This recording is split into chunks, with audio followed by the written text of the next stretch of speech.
आभास पाटील सर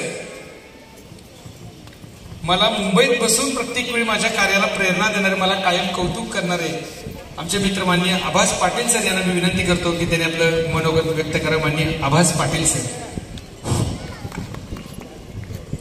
नमस्कार. कौतुक कुणाचं करायचं? हा कौतुक सोहळा मुलांचं करायचं की सकाळी लेझिम घेऊन चालणाऱ्या माझ्या बहिणींचं करायचं? आत्ता मस्तपैकी गजरा डोक्यात असताना मोगऱ्याचा वास येत होता, त्याच्यावर पिठा घालताना त्यांना किती वाईट वाटलं असेल, परंतु तो मिरवताना किती मजा आली हे आपण बघितलं सगळ्यांनी. फक्त एवढंच लक्षात ठेवा की आपल्या आयुष्यातला जो काही वेळ आपण समोर बसतो, ऐकतो, तेव्हा आपलं लक्ष ना आजूबाजूला जास्त आणि समोरच्या माणसाकडे कमी असतं. असं जर तुम्ही केलं ना, आणि असं जर तुम्ही केलं ना, तर तुम्ही मुलांना कसं सांगणार अभ्यासाकडे लक्ष दे, आणि मग त्यांनी नाही केलं तर त्यांना आपण धपाटा घालतो. मग आपलं काय करायचं? एवढंच फक्त बघा. कारण आज जे फिरले ना विनोद सरांनी, ते अफाट आहे. तुम्हाला त्याची कल्पना नाहीये. तीच फक्त मला कल्पना द्यायची आहे. तेवढंच मला तुम्हाला सांगायचंय. तेवढं जर पेरणं कळलं ना, ते लावलेलं झाड कोणतं होतं, लावलेली शेती कोणती होती ना, तर तुम्हाला ते जर कलम काय झालं हे कळलं ना, तर त्याची लागवड झालेली असंख्य मुलं तुमच्या समोर येतील, आणि त्यातला मुलगा तुमचा पहिला असेल, मुलगी तुमची पहिली असेल. इकडे येणाऱ्या आईचं मला कौतुक आहेच, पण इकडे येणाऱ्या आईचं मला विशेष कौतुक कधी असेल तर ती आपल्या मुलाच्या आणि मुलीच्या बाबांना इकडे घेऊन आली असेल तर जास्त आहे. कारण बाबांना यायची सवय नसते. बाबांना फक्त आणि फक्त सांगायची सवय असते, बोलायची सवय असते. कारण ह्या मुलांनी आता जे प्रात्यक्षिक दाखवतील, मी आज सकाळपासून आलोय. मी ना असा कार्यक्रमाला नाही येत, मी अनुभव घ्यायला येतो. नावच आभास आहे. तो आभास, प्रत्येक आभास दिसायला पाहिजे वेगळा काय आहे तो. आणि ते जे विनोद सरांनी केलंय, ते विनोद सरांनी काय केलंय, आणि हे विनोद सर कोण आहेत हे तुम्हाला कळू दे एकदा, तर तुम्हाला ते वापरता येतील. मी तुम्हाला आम्हाला वापरून घ्या. आम्हाला लोकांनी वापरलं आणि सोडलं. वापरा आम्हाला ना. त्या ऊसाच्या गुऱ्हाळात ऊस टाकतात ना आणि चिप्पाट करतात ना, तसं करा. आणि तसं करून जेव्हा आम्हाला ठेवाल ना, त्यावेळेला मी तुम्हाला सांगतो, आम्हाला नवीन कोंब आलेला असेल. आम्ही जिवंत विहीर आहोत. विहीर वापरली गेली आहे तर पडीक होते, म्हणून पाण्याचा उपसा करा. उपसून घ्या,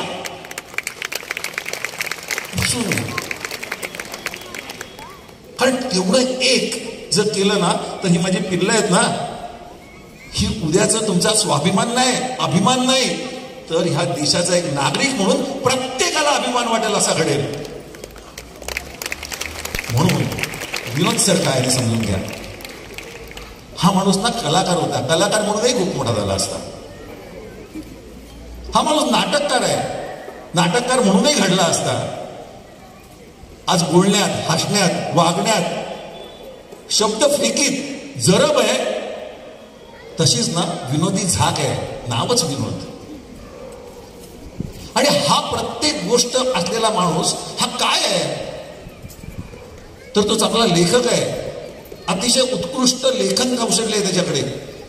नुसतं लेखन कौशल्य नाही, तर तुम्ही ऐतिहासिक सिनेमा जेव्हा जेव्हा घडलेले आहेत, जेव्हा जेव्हा आलेले आहेत, नवीन येऊ घातलेले आहेत, त्यावेळेला कोणत्याही इतिहासकाराला भेटायला जाण्यापेक्षा विनोद सरांना येऊन तो निर्माता, तो दिग्दर्शक आणि तो लेखक येऊन भेटतो. कारण त्याची साक्ष विनोद सरांकडून मिळते.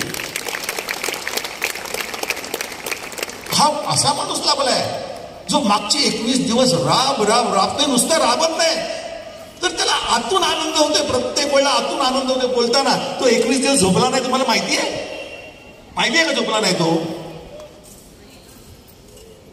आणि हे का तुमच्यात दिसू दे, आणि तुमच्यात ज्या वेळेला दिसेल ना, त्यावेळेला तुमच्या मुलांमध्ये उगवेल. मला सांगा, किती जणांची मुलं, आपली मुलं इकडे आलेली आहेत, ते पालक उपस्थित आहेत. एवढा फक्त विचार करा.